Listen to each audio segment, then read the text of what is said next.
ayun mga idol, magandang panahon ngayon. So pupunta tayo ng Mount Ruapio. Ayun, doon yung lugar na yan. Ready na ako, dala na ako ng mga gamit ko, nandyan na sa sasakyan yung aking tura-tura bangbang. So ngayon doon yung banda So punta na natin nang makalipad na tayo papunta doon.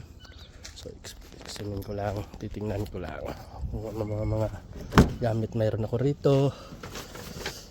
At may mga over pa ako dyan. Puno ko na yung mga sapatos ko. Yeah. So yan, magsasapatos muna tayo. Maganda, mas mainam na nakasapatos papunta doon kasi malamig nga, malamig.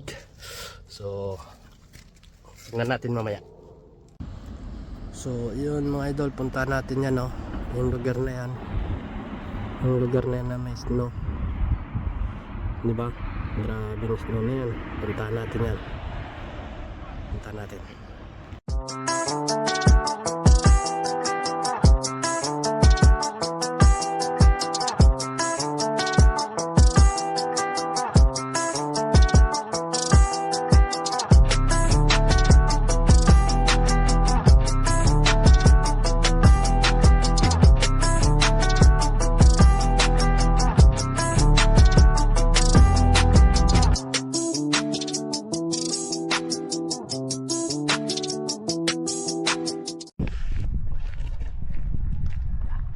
So mga idol, dito na nga ako sa bundok ng Mount Ruapio sa New Zealand. So dito yung videos dito sa Pangpang. Yan, delikado kasi yung lugar na to walang nakalagay dyan na tawag nito yung protection ba na bawal na magdalagan kasi bigla kang madulas na po ang lalong yan. Sa malagyan na naman dyan isa yan ay danger area. So yun nga po, napakaganda naman ang lugar na ito.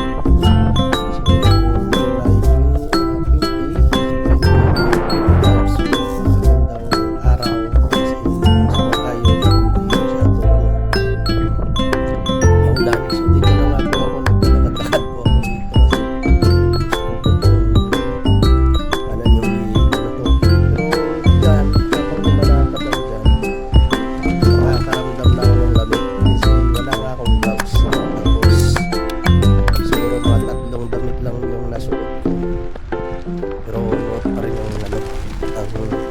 lamig sa katawan ba. So ayun yung mga idol. So ayan, may nakikita kayong yung mga sasakyan din dyan. Nandun sa taas banda kasi yung nag-skiing dyan. Yan po ay dalawa kasi po yan ng Wakapapa at saka Ruapio. So dito po ako sa Ruapio kasi dito ako tinuro na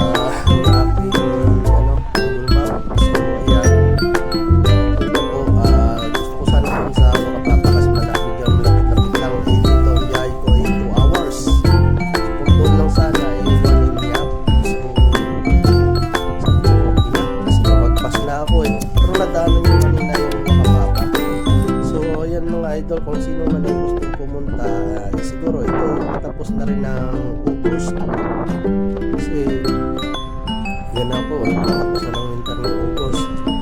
So kung sino man ang gustong magdala dyan, try nyo, pasilan nyo para at least ma-experience nyo rin ba ang hindi pa naka-experience pero alam ko naman, pang ilang balik ko na rin to pero may pang-apat na balik ko na to. Oo, pang-apat na ito. Siyempre medyo malapit, pero kung nasa Auckland pa ako, medyo malayo na yun sa akin kasi mga siguro abot ako ng 5 hours na biyahe. Pero yun nga, medyo malapit sa akin, 2 hours lang. So yun nga po mga idol, dito na papunta na po ako sa mga nag-escape.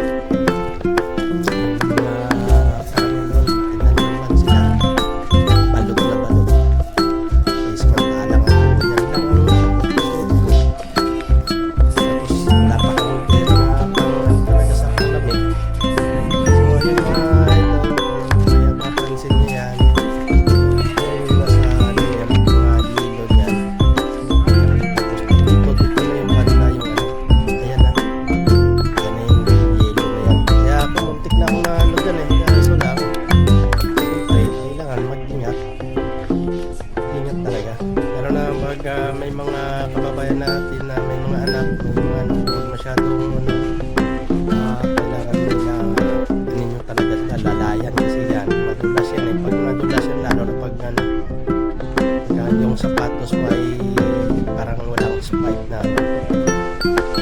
So yan mga idol, ayan o. Sila yung mahilig sa mga ano yan eh, mahilig sila sa skating. Kaya po hindi ako marunong mag-skating eh. Try nyo rin kung sakaling makapunta kayo rito sa maganda mga idol. At ganitong mga buwan, June, July, August, yun.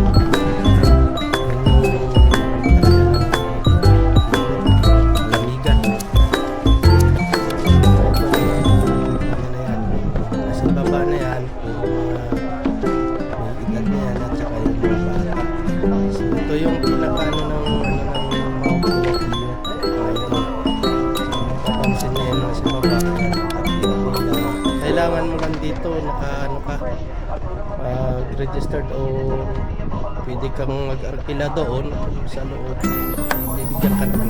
Pero dapat ano pa muna kasi madulas nga kung wala ka pang ano dito wala ka pang alam o kaumpisa mo pala o siguraduhin mo na pag uwi mo makakadrive ka pa katulad ko hanggang video na lang ako. So ito yung mga ano ko idol, so dito na lang ano ko videos ko kasi nasabi ko hindi ko na kaya parang nilalamig na ako. Ayun mga idol, bumalik na lang ako, bumaba na ako. Akala ko kasi yung gloves ko na kung ano nadala ko, hindi ko pa nadala, pati yung isang jacket na pang winter jacket ko hindi ko nadala.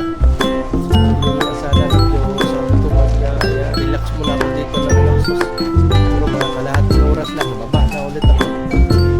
Kasi wala ako lang din mag-isa pero wala ko lang.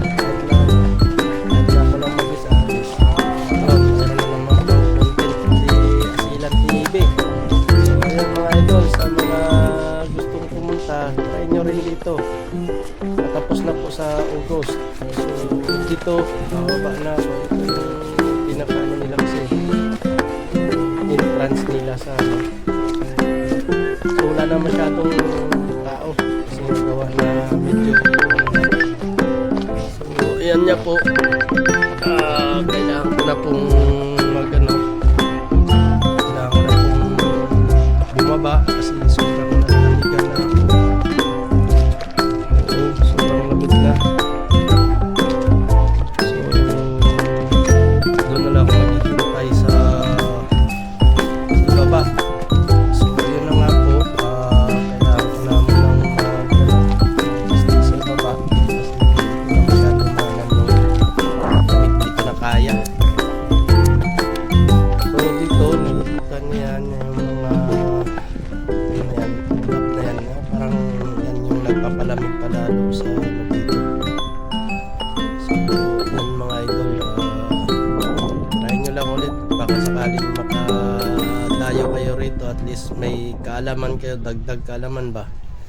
Tapos siyempre kailangan magdala kayo ng pang protection sa taglamig. May mga bata kayong dala, so kailangan talaga protektahan na prepare kayo ng para pang talaga protection sa kanila. So ayun mga idol, hanggang dito na lang po yung videos ko. So yan, habang nag-ano dito kasi gusto ko rin sana pero ayaw kasi hindi ako marunong.